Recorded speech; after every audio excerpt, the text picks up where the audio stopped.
আরজি করের প্রতিবাদ রাজ্যসভার সাংসদ পদ ছাড়লেন জহর সরকার। মমতা বন্দ্যোপাধ্যায়কে চিঠি, প্রাক্তন আমলার রাজনীতি থেকেও সরে দাঁড়ানোর ঘোষণা। শীর্ষ নেতৃত্ব কথা বলার পরেও সিদ্ধান্তে অনড়। 12 তারিখ ইস্তফার সম্ভাবনা। সাবধানী প্রতিক্রিয়া তৃণমূলের।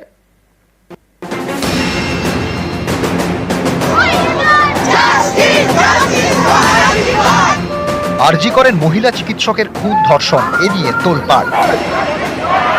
ইতিমধ্যেই প্রতিবাদে সুর চড়িয়ে শাসক দলের অস্বস্তি বাড়িয়েছেন তৃণমূলের রাজ্যসভার সাংসদ সুখেন্দু শেখর রায়।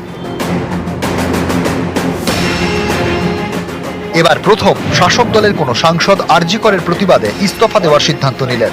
তিনি প্রাক্তন আমলা তথা তৃণমূলের রাজ্যসভার সাংসদ জহর সরকার। তিনি চিঠি দিয়েছেন মমতা বন্দ্যোপাধ্যায়কে। সেই চিঠিতেই সাংসদ পদ ছাড়ার পাশাপাশি রাজনীতি থেকেও সরে দাঁড়ানোর ঘোষণা করেছেন। চিঠিতে জহর সরকার লেখেন, আমি গত 1 মাস ধৈর্য ধরে আরজি কর হাসপাতালের ঘৃণ্য ঘটনার বিরুদ্ধে সবার প্রতিক্রিয়া দেখেছি, আর ভেবেছি আপনি কেন সেই পুরনো মমতা বন্দ্যোপাধ্যায়ের মতো ঝাঁপিয়ে পড়ে সরাসরি জুনিয়র ডাক্তারদের সঙ্গে কথা বলছেন না। এখন সরকার যেসব শাস্তিমূলক ব্যবস্থা নিচ্ছে তা এক কথায় অতি অল্প এবং অনেক দেরি হয়ে গেছে। আমার বিশ্বাস এই আন্দোলনে পথে নামা মানুষেরা অরাজনৈতিক এবং স্বতঃস্ফূর্তভাবে এই প্রতিবাদ করছেন।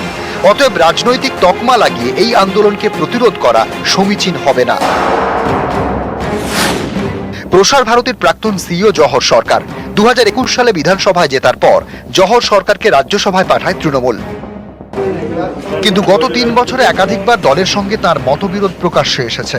পার্থ চট্টোপাধ্যায়, অনুব্রত মণ্ডল গ্রেপ্তার হওয়ার পরেই সরব হয়েছিলেন এই প্রাক্তন আমলা। তখন দলের মধ্যে বিরোধিতার সম্মুখীন হতে হয় তাকে। সে সময় বাড়ির লোকেরা ও বন্ধু বান্ধবরা তাকে রাজনীতি ছাড়তে বলছে বলেও দাবি করেন জহর সরকার। সেই দুর্নীতি ইস্যু টেনেও এদিন চিঠিতে সুর চড়ান। তিনি লেখেন, সংসদে নির্বাচিত হওয়ার 1 বছর পরে যখন 2022 সালে বিভিন্ন সংবাদ মাধ্যমে প্রাক্তন শিক্ষামন্ত্রীর চূড়ান্ত দুর্নীতির খোলাখুলি প্রমাণ দেখে প্রকাশ্যে মতামত দিই যে দল ও সরকারের এ ব্যাপারে অত্যন্ত সক্রিয় হওয়া প্রয়োজন, তখন অনেক বর্ষীয়ার নেতা আমাকে হেনস্থা করেন। তখন আমি পদত্যাগ করা থেকে বিরত ছিলাম, এই আশা নিয়ে যে আপনি কাটমানি ও আর্থিক দুর্নীতির বিরুদ্ধে 1 বছর আগে যে আন্দোলন আরম্ভ করেছিলেন তা চালিয়ে যাবেন। আমি আমার দায়িত্ব পালন করলাম, কিন্তু আমার রাজ্যে দুর্নীতি আর দলের একাংশের নেতাদের অন্যায় দাপট দেখে আমি হতাশাগ্রস্ত হলাম। দেখলাম রাজ্য সরকার সামলাতে পারছে না। আরজি কর নিয়ে তৃণমূলের রাজ্যসভার সাংসদ সুখেন্দু শেখর রায় সোচ্চার হন। তিনি পথেও নামেন, এমনকি গ্রেপ্তারের আশঙ্কা করে কলকাতা হাইকোর্টের দ্বারস্থ হতেও দেখা গিয়েছে তাকে। এবার একেবারে সাংসদ পদ ছাড়লেন তৃণমূলের রাজ্যসভার আরেক সাংসদ জহর সরকার।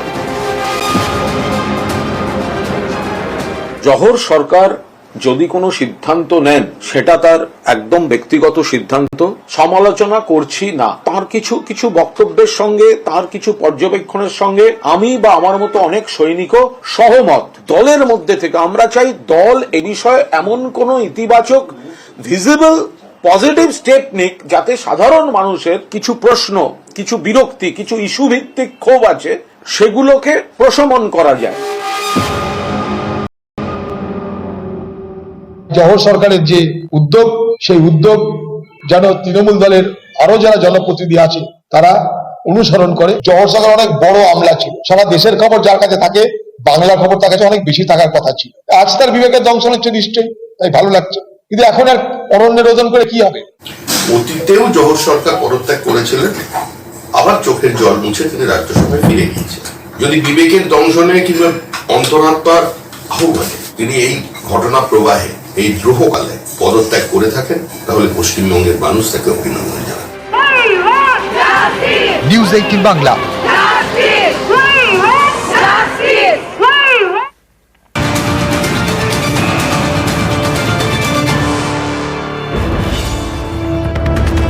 সাংসদ পদে ইস্তফার ইচ্ছে প্রকাশে শেষ নয়। নিউজ 18 বাংলায় ফের বিস্ফোরক জহর সরকার। এবার ছদ্মবেশে প্রতিবাদে সামিল হওয়ার স্বীকারোক্তি তৃণমূলের রাজ্যসভার সাংসদের। মমতা স্তুতি করেও আরজি করের সরব জহর। প্রথম দিনেই সন্দীপ ঘোষকে অপসারণ না করা নিয়েও প্রশ্ন জহর সরকারের। এখন অনেক সংযত ব্যবহার করছেন, মানে উনি বরং যদি ইমোশনালি ঝাঁপিয়ে পড়তেন প্রথম দিনে বা প্রথম দ্বিতীয় দিনে গিয়ে ছাত্রগুলোর সাথে ওখানে বসে সিঁড়ির কাছে বসে কথা বলতেন, মিটে যেত। আর সঙ্গে সঙ্গে সাসপেন্ড করে দিতেন। আমি যেরকম প্রথম দিন থেকে বলছি, ওই লোকটি যে প্রিন্সিপাল তাকে সাসপেন্ড করো, তার সাথে যে সাথীগুলো আছে, লোকের যখন সাসপেন্ড করা মানে সরিয়ে দেওয়া।